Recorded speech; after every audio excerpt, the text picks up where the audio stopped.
Hi everyone, Kate here, and so is summer.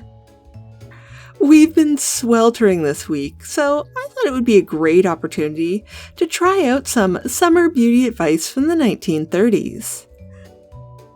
The particular article that I'll be using today comes from a 1936 July issue of Picturegoer magazine. While there is a variety of ideas mentioned in the article, I'm mostly going to be focusing today on 3 different treatments and making a historical recipe for each. Let's have a quick read of the first section, and then we'll get to actually trying out the advice. Do you look your best in summer? Have our recent hot summers taught you how to make the best of them? Or do you go around looking harassed and hot with wispy hair and shining nose? Keeping fresh and looking crisp isn't a matter of accident. The surest way of achieving it is to begin each day with a tepid bath. A lukewarm bath is better than a cold one. It is cleansing and leaves you with cooler skin. Be liberal with the bath salts in warm weather. Choose a refreshing perfume rather than an exotic one. Pine needles or some of the herbal baths are especially good for warm mornings. Dry yourself gently. You do not need the invigorating rough towel in the summer. And then give yourself an eau de cologne friction. There's nothing like eau de cologne for making your skin cool and sweet smelling. The very freshness of it is soothing to your nerves and will start you on your day feeling pleased with yourself and tolerant to the world. Now, this part had me rather excited, as I've been looking for an excuse to try out a 1930s Pine Woods bath powder recipe for ages. I had thought originally of trying it nearer to Christmas, as pine is a scent that I would normally associate more with the winter, but I suppose it also makes sense in the summer. It is quite a refreshing scent and wouldn't be overly cloying in the hot weather. The recipe I'm sharing today is based off one from the Druggist Circular Formula book, which was published in 1920, although I have altered the original formulation slightly just to make it a bit safer. For this recipe, you will need pine essential oil, lavender essential oil, and a bath salt mix of your choice. I'm just using plain Epsom salt, but you can also add in a bit of baking soda or sea salt, depending on your preference. Or you could try the scent blend with the Effervescence bath powder that I made a few years ago. That would be rather fun. Please keep in mind that some people don't react well to pine oil. If you have sensitive skin, a known reaction, allergic or otherwise, to pine, or just want something a bit gentler, I'd maybe skip the pine oil and instead just use 10 to 15 drops of lavender. That may work better for you and would still be lovely for the summer. Into a jar, pour your ingredients. For every 1 cup of Epsom salt, you'll want to add in 10 drops of pine essential oil and 2 drops of lavender essential oil.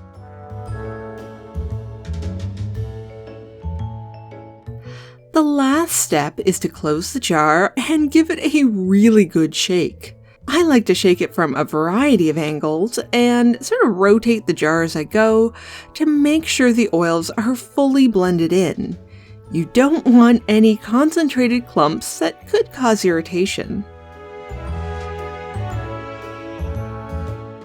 To use, simply add a handful to your lukewarm bath and enjoy. And no, I'm not actually naked. Now, the next part of the article basically just suggests to wear deodorant and stay out of the sun to protect your skin, which I think is pretty much common sense nowadays, so we're going to skip ahead a bit to the section about skincare. It reads,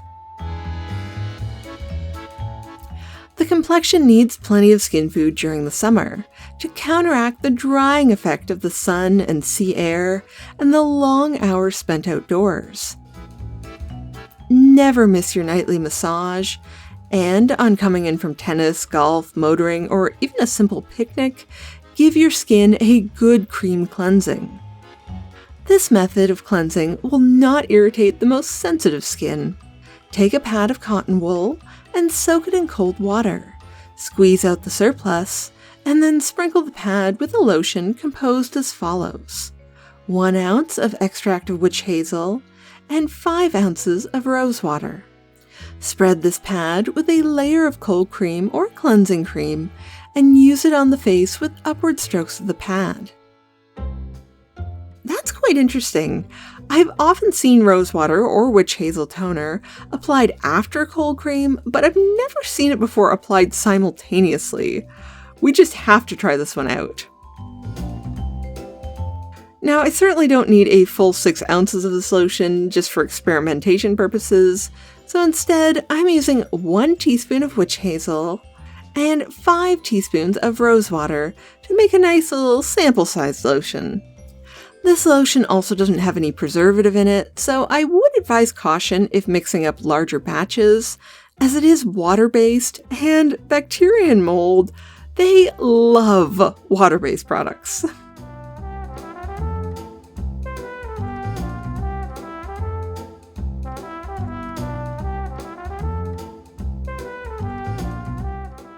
As instructed, I've soaked my cotton pad in cold water, and then I'm just supposed to sprinkle a bit of this lotion on top and spread on a layer of cold cream.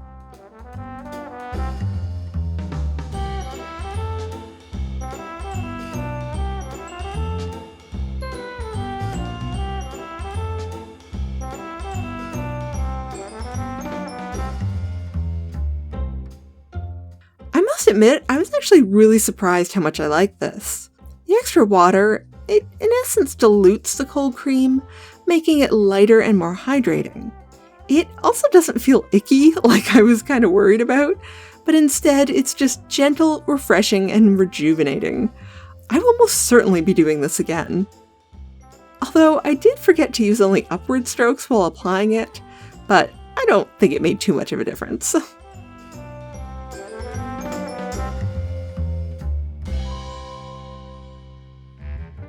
Well, we've worked on the body and the face. I suppose that all that's left is the hair. Picturegoer has this to say on the matter.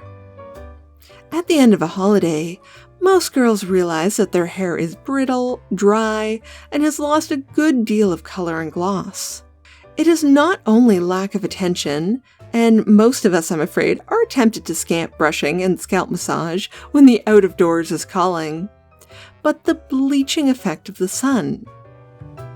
Sea bathing and sea air also dry out the natural oils. A steam and a hot oil massage is the surest way of restoring all that the hair has lost. This is a job for your hairdresser. The steam is applied with a special helmet.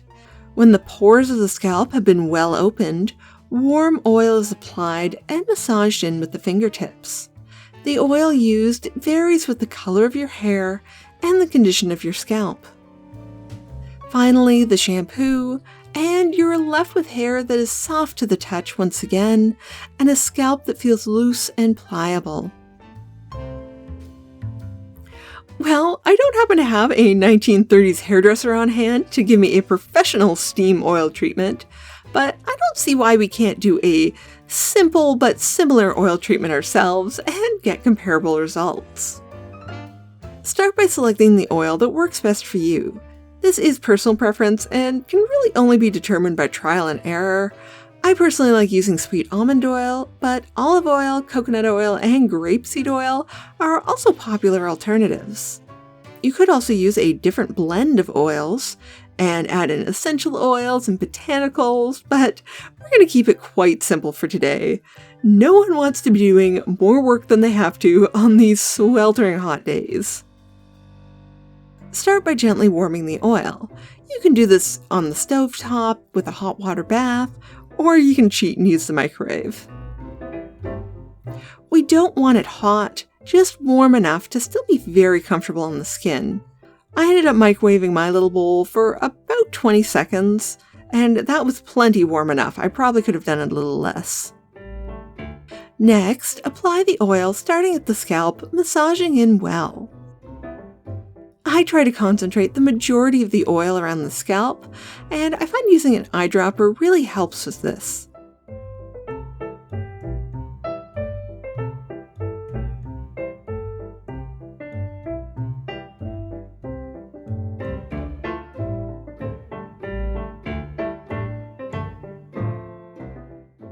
Once the hair is saturated with the warm oil, I pull it through the rest of the hair and add a bit more at the ends if needed.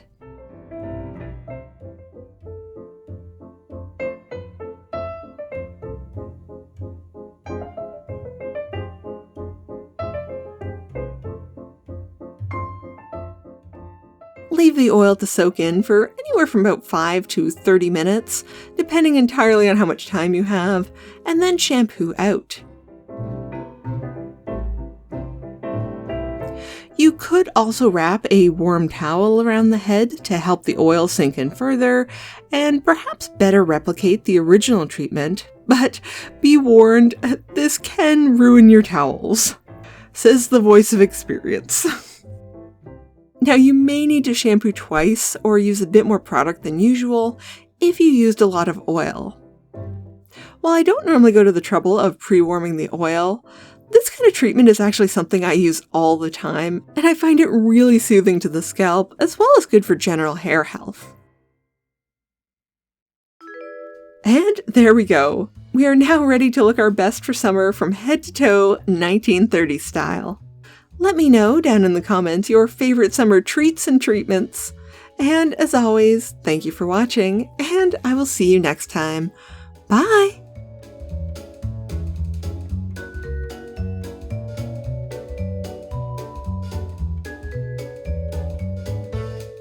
This video is made possible through the generous support of my Patreons. Thank you, and special thanks to my Bees Knees Patreon, Stone Gassman.